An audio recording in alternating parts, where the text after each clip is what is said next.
Nemám rád, keď sa téma platu primátora dáva do polohy, že je to pomsta poslancov voči primátorovi alebo akési vydieranie. Som názoru, že platy v samosprávach sú nadhodnotené, nie je to jedine môj názor, ale aj mnohých iných na Slovensku, ale i v našom meste. Plat starostov a primátorov sa odvíja od dvoch aspektov. Je to počet obyvateľov v obci meste a priemerná mzda v národnom hospodárstve. K tomuto platu, ktorý sa vypočíta z týchto dvoch aspektov, údajov, sa môže zastupiteľstvom rozhodnúť o 70% navýšení platu primátorov a starostov.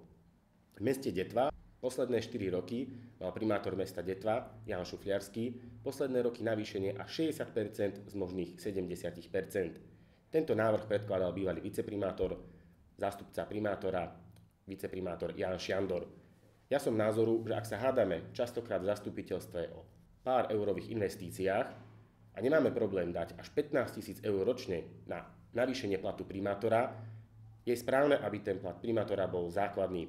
Preto som v apríli roku 2015 presadil v zastupiteľstve, že nová hranica navýšenia platu primátora bude len 5%. Na jednej strane ušetríme peniaze na dôležité investície, no a na druhej motivujeme primátora, aby svoju prácu zlepšil.